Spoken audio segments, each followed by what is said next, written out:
اور social media کے ذریعے ہم سے متصل پوری دنیا کے ناظرین کا ایک دفعہ پھر خیر مقدم ہے۔ حضور شہنشاہ ولایت رحمت اللہ تعالی علیہ کے 54ویں سالانہ عرس مبارک کی یہ روح پرور اور فقید المثال تقریب ہے۔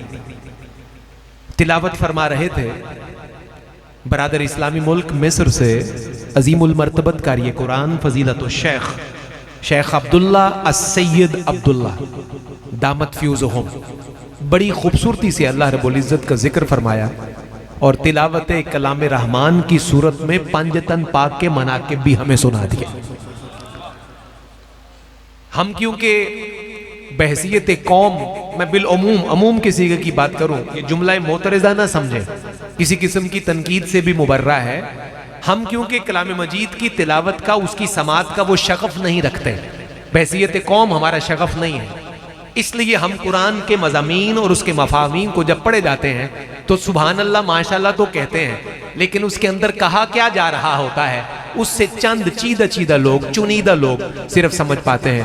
وَيُطْعِمُونَ الطَّعَامَ والی آیت جب وہ پڑھ رہے تھے تو یہ مولا کائنات کے گھرانے کے فضائل بیان کر رہے تھے۔ قربان جائیے، آپ تو سیدوں کے ماننے والے، ہاتھ کھڑا کر کے سبحان اللہ نہیں کہا جاتا؟ اللہ آپ کو سلامت رکھے۔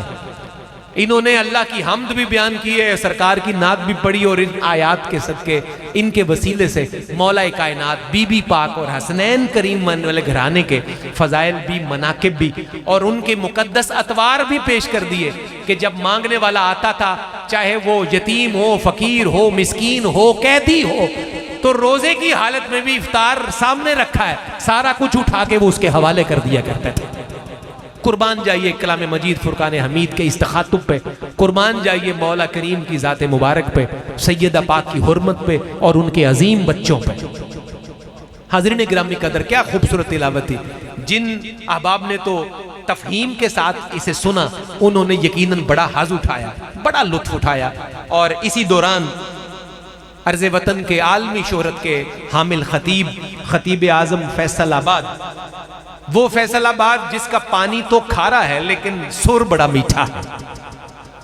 پانی پورے فیصل آباد کا کھارا نظر آتا ہے، بندے سارے سریلے نظر آتے ہیں، سر میں نظر آتے ہیں، ان کا سر، ان کا کلام اور ان کی تال یہ دیکھنے سے تعلق رکھتی ہے۔ ایک ایسی ہی شخصیت میرے دائیں طرف مجھے شرف یاب کیے بیٹھی ہیں، آپ سب کی بہت جانی پہچانی ہے۔ اللہ رب العزت نے دین متین کا قدیمی خادم ہونے کی نسبت سے انہیں شرق و غرب اور شمال و جنوب میں عزت سے نواز رکھا ہے۔ الحمدللہ خوش اتوار بھی، خوش انداز بھی، خوش گلو بھی، اور جب اپنی تقریر میں خوبصورت انداز میں یہ ساری باتیں بیان کرتے ہیں، وہ تقریر دو آتشہ ہو جاتی ہے جب یہ ترنم اور تکلم کا مرجع بن جایا کرتی ہے۔ خطیب اعظم فیصل آباد ہم سب کی بڑی جانی پہچانی محبوب شخصیت، وہ اللہ رب العزت کے محبوب کی تعریف ہو، اس کے اہل بیت کے تذکرے ہو، صحابہ کے ناموس اور حرمت کی بیعت ہو، وہ ختم نبوت کا موضوع ہو، وہ کون سا موضوع ہے جس کو خوبصورت گلدستے کی صورت میں انہوں نے پیش نہیں فرمایا۔ میں بغیر کسی توقف کے، بغیر کسی اضافی تمہید سے اور کچھ لفظ اضافہ کیے بغیر بڑی عزت سے، بڑے احترام سے خطیب اعظم پاکستان مکرم و محتشم لائق صد تکریم و تعظیم حضرت علامہ قاری محمد افضال نقشبندی صاحب دامت برکاتہم العالیہ سے ملتجی ہوں، حضور منبر پر تشریف لائیے اور قال اللہ اور قال الرسول صلی اللہ علیہ وسلم کے سرمدی نغموں کی تلاوت سے اس شاک کے دل کو ٹھنڈا فرمائیے۔ حضور شہنشاہ ولایت کے عرس مبارک کی 54ویں سالانہ تقریب کو اپنے خوبصورت بیان سے رونق افروز فرمائیے۔ آپ ہاتھ کھڑا کیجئے، نعروں کی صورت میں حضرت کا استقبال بھی کیجئے اور ان کی خوبصورت گفتگو سے روشنی حاصل کیجئے۔ ذرا ہاتھ بلند کر کے سٹیج والے، پنڈال والے سارے عاشق پکاریے نعرہ تکبیر۔ ماشاءاللہ، اگر سارے شامل ہو جائیں تو زیادہ اچھی بات ہے۔